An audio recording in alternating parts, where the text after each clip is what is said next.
聚換正氣，驚醒東方序幕。中華男兒勃發志氣，大家去衝，手中握着計劃，心中湧出美夢，同族後鋭勢要去顯東方的威風。不懼強敵，不怕打風波洶湧，心中緊記，隆重東方的威。Hello, everyone, and welcome back to the Not Content Podcast. My name is Jerome and we are back again, continuing our theme of discussing Jackie Chan movies this January. On this episode of the podcast, we will be discussing 1983's Project A very notable collaboration between Jackie Chan and Sammo Hung as they co-directed this movie. If you would like to follow us, please do so through YouTube by subscribing, liking, hit the bell icon so you can get notifications. If you're listening to the podcast version, listen to us through Spotify and Apple. Leave a 4 or 5-star review. My co-host, of course, is Brian. Brian, last week we were kind of dodging the fires. This week I am staying inside because it is below zero outside. I guess the one good thing is that neither of us are in the South because New Orleans is under a blizzard warning, Brian. So at least we don't have that going for us. Yeah, global warming is not real, right? It's not real. There's no evidence for it. Oh, it's climate change. Let's be clear. It's climate change. Yes, climate change. It's not real, right? Considering all this evidence that's in front of us from the last couple of weeks, it's just not real, and it's all our fault that the fires are there, and it's the government's fault that the fires are there, right? Right? It's a work, right? It's all work by the big government. Yes. There's really no good way to transition. But let's talk about a movie that is, as mentioned, a notable collaboration between the co-directors. This is a movie, as I was watching it, I am surprised that Jackie Chan lived because he takes one of the worst bumps that I've ever seen in wrestling or non-wrestling. I'm surprised he didn't break his neck, Brian. I'm surprised that Jackie Chan is still with us after this movie. Okay, so how do we explain this bump right off the bat? It's like he jumps from the third story of a building through 2 canopies and then hoping to land through the last canopy safely on his ass is what I'm guessing. I don't even understand how he landed. Like he started where he was going to land on his back, and then for some reason, I don't know if it was momentum or whether he did this on purpose, but like he ended up somehow landing on his neck. It's have you ever seen that footage of Chris Benoit throwing Sabu in an ECW ring and Sabu landing directly on his head? That's kind of what happened. And there's been interviews around like all the talk shows and whatnot the last 15, 20 years saying that I guess he didn't break his neck, but he probably fractured it and didn't really go fix it, is what I'm guessing, because he said that he couldn't move his neck correctly for the next 2 years. And that also reminds me of the Arn Anderson injury. I don't know if people know this, but when he broke his neck in '89 in Madison Square Garden against the Rockers, it's very similar where it's almost kind of like he didn't realize he broke it and he didn't really treat it well, and then it kind of just, made it worse. And I think in this case it was kind of a similar situation where he jammed it, because you can clearly see in the cut, like they used 2 different cuts. They show you originally how he got injured and then cut to a different cut completely. But man, he landed straight on his head. But man, that momentum just jammed his neck. It's almost like helmet-to-helmet contact in football. It was gnarly, but surprisingly, he gets injured worse in the movie we'll talk about next week. But this is more famous because they actually put it on camera, and you can see him directly playing his head on the ground on the concrete. It was just gnarly. I mean, the thing is that this is also Jackie Chan as the director, so presumably he had some control over the set. This is not a director telling him to do this, so he willingly put himself through this misery, and I can't even imagine what that has to be like. But I think that just reinforces how dangerous Hong Kong cinema was, because, we talked about it last year with some of the Michelle Yeoh movies. I mean, just how dangerous these stunts are. And I think that's very representative of why these movies are both entertaining, but also pretty perilous as well. I definitely enjoyed this movie a lot more than I did last week, because I think here you just have a lot more action going on. I think there's a lot of the same weaknesses that you see across the board. But I do think that the fact that there's more action in this movie makes it immediately much better. But I think the problem that you end up with, and I understand Jackie Chan is doing something very different than American action stars, but anytime you put Jackie Chan as a director, I think you're really setting yourself up for something that is going to certainly have its strengths in terms of the choreography, but it's also going to be very limited in the story that it can tell, the plot, the writing, all that good stuff. And look, Sylvester Stallone, you mentioned this off the air. This is something that Stallone has struggled with. And that's why I don't think that Arnold Schwarzenegger, like, he was a producer. He was definitely someone that had a lot of power, but he's also somebody who knew his limitations as an actor and as somebody who was in the industry. And that's why he never wrote a movie and he never directed it. Like, again, he undoubtedly had a lot of influence, but the best decision that Arnold Schwarzenegger ever made was choosing to never become a director or a screenwriter. Because I think if he did that, I think he would have exposed himself badly. And I don't think Jackie Chan necessarily exposes himself badly here, but I think this movie is a much better movie in the hands of somebody who could kind of organize this script to make it better, to make the plot more coherent, and to be less goofy, I would say. Yeah, because basically what's going on here is like there's two different movies. It feels like the first half of the movie is the Navy and the cops on this in Hong Kong are feuding with each other, and then the pirates are not even seen. Like, they talk about the pirates doing all this bad shit to the boats and sinking ships and stealing, but we never see them until the second half. So I think you made it was like a big mistake to not show the villain until the second half. Like, I think you should have showed that scene of them terrorizing that boat and taking the prisoners, which is a great scene. It looks incredible because there's so many extras climbing things that's so high in the air. But that scene should have been at the beginning to set up the peril, to set up the stakes. Then you start saying, okay, so they got to get ready for these badass pirates that are probably going to kill them. So you need Jackie Chan to, like, maybe train the guys a little bit, get into shape. That's kind of what they sort of did, because they end up, I don't know, get in trouble, I guess. So they become they go from Navy SEALs to cops, and then they go back to Navy SEALs. It's very strange because I don't know the whole structure of it all, but that's kind of what happens between the first hour, or this between is the beginning also to, like, taking the first hour. place in the 19th century. This is not a modern movie per se. Right, but hence the pirates and the pirate looks and all the ships going on and the way that they're all dressed and stuff. So it's a period piece action movie. And then Sammo Hung doesn't really get involved until probably the middle of the second act. So there's some structural problems too, because I think Sammo Hung should have been introduced way earlier, and maybe have an interaction with Jackie Chan outside the police or outside the Navy, because apparently they're best friends, but they're on different sides of the the track, so to speak. Jackie Chan, obviously a cop, Navy SEAL, whatever. Sammo Hung is a crook. So, but they're best friends, grew up together. So that's kind of like the background. But we don't really get the nature of their background. They just kind of bump into each other. It's like, hey, what are you doing here? And then kind of just play off as if they knew each other. So there's some issues there. But I think structurally it just needed some changes, cut some sequences out here and there. At least it wasn't as bad as Winners and Sinners, where you got random spots of comedy, right? Like, that was just kind of just filler. In this case, I think he just thought of too many plot lines that he couldn't time all together at once and kind of had to place things out. And then it just feels like halfway through his script writing that he realized that he didn't introduce the villain yet.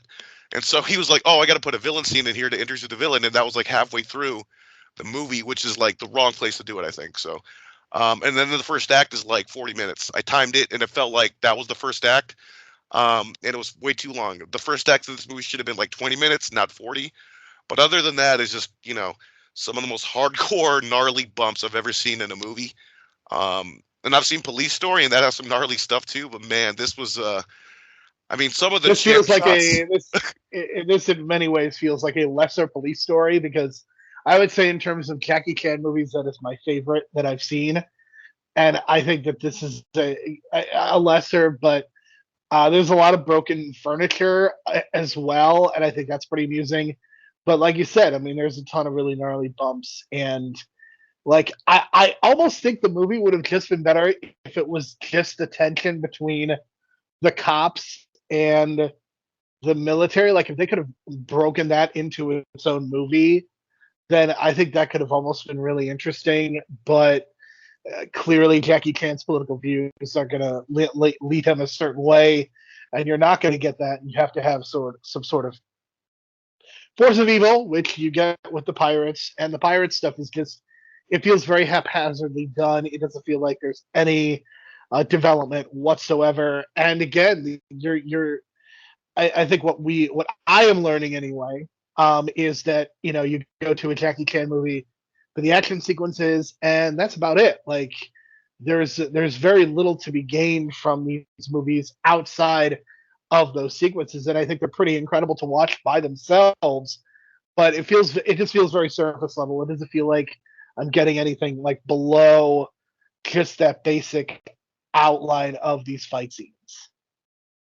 Yeah, for sure. I mean, it does have its good script moments. Like, I think there's one sequence about the password, about when they're on the island and they're trying to blend in and do undercover stuff, and they're trying to like pretend they know the password gimmick.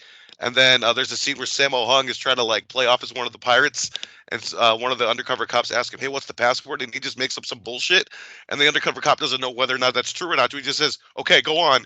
And then Sammo Hung goes, "Wow, that was a super lucky guess. I can't believe I got that." I haven't laughed so hard in a while, and that joke made me laugh so hard more than anything in the movie. I don't know what it was, but I think it was the comic timing of that delivery by Sammo Hung. But I think Sammo Hung kind of, I want to say, almost steal the show if it wasn't for Jackie Chan doing the insane stuff that he's doing. But in terms of performance, I would say Sammo Hung maybe was the best of the three. The other one being Yoon Biao, who's the third. He's more of a cop in this one. He has a great action stunt guy too as well. Like, he's got good acting chops. I think his delivery is really good. In terms of line delivery, he delivers some of the most complex lines of the movie. Only because like he's set up to do this joke where it's like he sees the guy and he's trying to guess the password, and he just like he doesn't stop talking, and the guy gets so confused that he just punches the guy because the guy was confused and distracted by all the talking. So he had good line delivery in this one. So the three of them really like kind of are separated, and then they're kind of mixed together in pairs, and then at the end of the movie they're all three of them fighting the pirate at the same time. So that kind of is like that slow build up to all three of them on the screen at the same time, which is a good build up, because considering that they're only like in pairs, like I said, throughout the whole movie, then it sets it up for the finale. I just wish that the villain was just more thought out well, like very generic, very sloppy, and very stupid for a pirate, considering that he lets Jackie Chan in undercover and doesn't even ask for ID or anything, just lets him in, and very foolish of him to do that. But again, we don't get this pirate until 45 minutes into the movie. And it's so weird because, like I said, it should have been at the beginning, and we didn't see him doing enough dastardly things. I feel like he just kind of hijacked a boat, and then he started partying, and that was it. So it's kind of like we just hear about all the things he's done, and we did see him take over that boat. But man, that was just a missed opportunity, because that guy was like well dressed for the villain role. They put a lot of makeup on him. They dirtied him up. They trained him for some sword fighting skills for the finale, but they just didn't give him enough time. I think they gave too much time to Jackie Chan and not enough to the villain, to be honest. Yeah, I think that's generally been a problem with Jackie Chan movies, is that you don't get that, and I think it really just kind of bears itself out throughout. So I think in terms of like when we place this, like in terms of Jackie Chan's like oeuvre, so to speak, I mean, this really is kind of after his time in the United States, where he does, I believe, the movie that we talked about 2 weeks ago, and he does Cannonball Run, correct? Or Cannonball Run 2. Cannonball Run 1. And the thing is about Cannonball Run is that I guess that was the introduction of the blooper reel or the gag reel on the end credits, which is why it's the first movie that Jackie Chan adapted that. And I think that's one of the best parts of Jackie Chan movies going forward, is like you actually look forward to the end credits, because it's actually like intriguing and funny, and it's like you get to relive some of the stunts. So I think credit to Cannonball Run, despite the critics hating it at the time. And I just watched the Siskel and Ebert review of it, because I've been on the Siskel and Ebert rabbit hole, and they just demolished that and the sequel. So they were even appalled that they even made a sequel. But still, like, Cannonball Run is one of those Burt Reynolds movies that you just hear about and don't really watch, because it's like the low point of his career, along with Dom DeLuise, I feel. And then it's just known for like, hey, oh, that's not the movie with Jackie Chan, and then B, the end credits. But yeah, I mean, and then he kind of goes back to Hong Kong, and he goes on this run. Like, I know that Project A is kind of regarded as a pretty important movie in his career, and then he gets into Police Story, and Police Story is probably the most, like, in terms of his non-American work, Police Story is probably his best known and kind of regarded as his best movie, right? I would say so. I mean, that's the first one I watched, so it's probably like I set the bar too high, maybe. I mean, not the first one I watched, but the first one I watched in terms of his 80s run. Like, I did watch Armor of God when I was younger, but that's like 89. That kind of leads more to the 90s run. And it was released in the US, so I would say so. Like, Police Story was the first of like the 80s Jackie Chan movies that I saw. And based on that, I had these high expectations because that actually does have a great written out villain. And I think the storyline is probably his best written storyline. That's why the movie works so well. But in this case, it's like some of those elements are not here in this, and it's more focused on like the set pieces and like the choreography. And it's like we got to get our boy Sammo Hung some screen time, and like it was kind of like we got to serve our masters for this one. But in Police Story, he doesn't have Sammo Hung, he doesn't have Yuan Bio, so it's just kind of the focus is on him. So I think that's the big difference between this movie and that movie. But I mean, a lot of people have seen Police Story. I felt like Project A is less talked about, even though it's on the upper echelon. So that's kind of why I picked this one instead of Police Story, because me and Jerome love Police Story, so it was just going to be us saying the same things. But in this case, there's like a lot more to dive into and chew into this one. But I mean, this movie did do well, like 18 million worldwide total box office. That was a big hit for him, considering that, as we mentioned before, Battle Creek Brawl was not a hit. It did modest money, and then Cannonball Run was not the venture into the U.S. that Jackie Chan thought it was going to be. So going back to Hong Kong was the best move for him. There's a sequel to this movie that doesn't have the other two actors as well, and that was successful as well. But I think a lot of people are just going to remember that clock tower scene. And I mean, it's just strange to me that this was 2 years before Back to the Future, and I can't help but thinking like they used the same angles. You know what I mean? Like the same kind of point of view on some of those shots. So I don't know. And I can't even think of any other movie right now. Well, Jackie Chan, I guess, during the bicycle sequence was more concerned about looking like E.T. So it's funny how. Oh yeah, I was saving that for the main event because I think the bicycle sequence is so like. I mean, it's the best scene in the movie. I don't know, like sure. It's Jesus, like the amount of like time that must have took to film, and incredible. I like how it just works and the way that they use the narrow space, and it's like you feel borderline claustrophobic, right, because of the narrow walls. It was just really well shot, and God, I hope Jackie Chan didn't really hurt his balls on that one shot when he sat in without the padding. That was brutal. I was feeling that one for sure. But man, just the way he used the bicycles as a weapon, and then using the like we said before, Jackie Chan is great when he uses the obstacles and the objects around him as part of the choreography, and that's very much so in that sequence. So, I mean, this is like a high recommendation in terms of like the wow factor. But if you're going in for like good writing, you're not going to find that here. Not find it. But I will say, in terms of pirate movies, this is probably better than the last two pirate movies that Disney produced. So I don't know what that says about Disney, but I will watch those movies for quite some time. So I don't feel confident in my ability to speak on that. But so it's funny you mentioned that, because one of the things that I always think about in my head is, if you remember the Watchmen HBO TV series, one of the things, I don't know if it's mentioned in the show, but I guess this is a canon thing.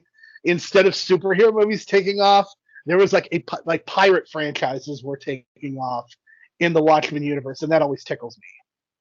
Yeah, and it was just a prediction of what was to come in 2003, because that's when it really, really set off, obviously, with Pirates of the Caribbean. But I don't know. I just feel like maybe like they kind of used some of this stuff from Project A as kind of like a building point, because I do feel like it was very Disney-esque in dealing with the pirates. Like I said, they could have done a lot more brutal stuff, and they hinted at some of the brutality and like the possible rape of women, but they didn't go over the line. So there's certainly some pretty grisly stuff in this, but I mean, you look at Jackie Chan and just the way that his career developed, like, he has his American failure, and then he's basically in Hong Kong for the next 12 years. I know Rumble in the Bronx is kind of one of the first movies I remember of his kind of taking off in the States.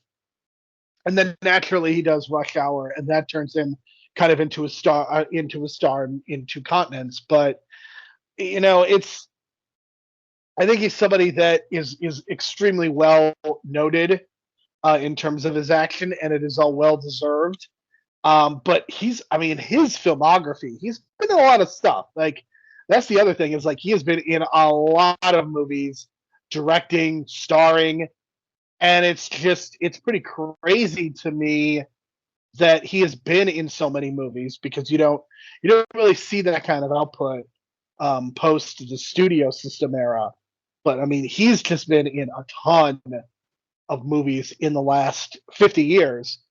And I mean, obviously, this is all kind of building up to the big Karate Kid movie that's going to be coming out in the summer of this year. And I am sure that he is going to do either a scene or a post-credit scene in Cobra Kai to kind of set that up. But like, it's been really fascinating to talk about him and to look at his career, because I think he's somebody that he's definitely a mixed bag, but I think he's somebody who is worth engaging with and worth talking about.